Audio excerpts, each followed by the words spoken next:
नमस्कार। बेताल भट्टराव जी द्वारा रचित बेताल पच्चीसी की श्रृंखलाबद्ध कहानियों में आज प्रस्तुत है 10वीं कहानी।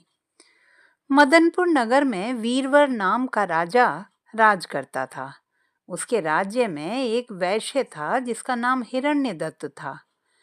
उसके मदन सेना नाम की एक कन्या थी। एक दिन मदन सेना अपनी सखियों के साथ बाग में गई। वहां संयोग से सोमदत्त नामक सेठ का लड़का धर्मदत्त अपने मित्र के साथ आया हुआ था। वह मदन सेना को देखते ही उससे प्रेम करने लगा। घर लौटकर वह सारी रात उसके लिए बेचैन रहा। अगले दिन वह फिर बाग में गया। मदन सेना वहां अकेली बैठी थी।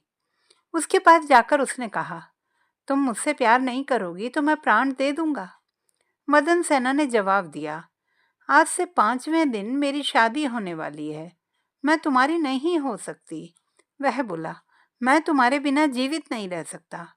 मदन सेना डर गई, बोली, अच्छी बात है, मेरा ब्याह हो जाने दो, मैं अपने पति के पास जाने से पहले तुमसे जरूर मिलूंगी। वचन देकर मदन सेना डर गई। उसका विवाह हो गया और जब वह अपने पति के पास गई तो उदास होकर बोली, आप मुझ पर विश्वास करें और मुझे अभय दान दें तो एक बात कहूं। पति ने विश्वास दिलाया तो उसने सारी बात कह सुनाई। सुनकर पति ने सोचा कि यह बिना जाए मानेगी तो है नहीं, रोकना बेकार है। उसने जाने की आज्ञा दे दी। मदन सेना अच्छे अच्छे कपड़े और गहने पहन कर चली।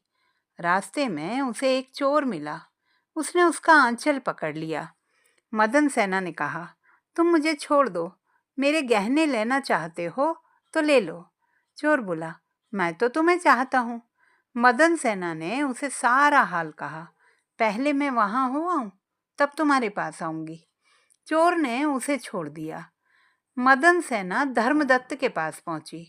उसे देखकर वह बड़ा खुश हुआ और उसने पूछा, तुम अपने पति से बचकर कैसे आई हो? मदन सेना ने सारी बात सच सच कह दी। धर्मदत्त पर उसका बड़ा गहरा असर पड़ा।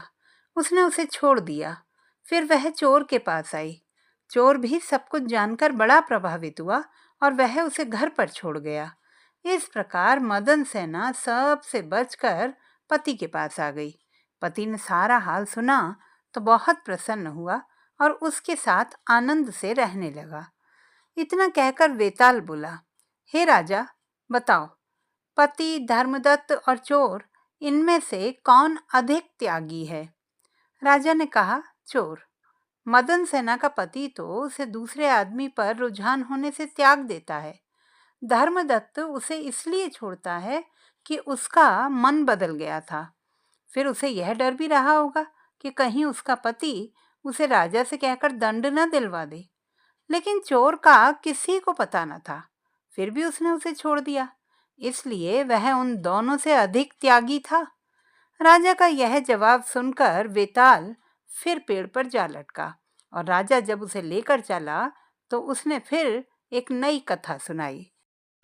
तो दोस्तों, ये थी हमारी आज की कहानी। आपको कैसी लगी कमेंट बॉक्स में लिखना ना भूलें। फिर मिलेंगे अगली नई कहानी के साथ। तब तक के लिए नमस्कार।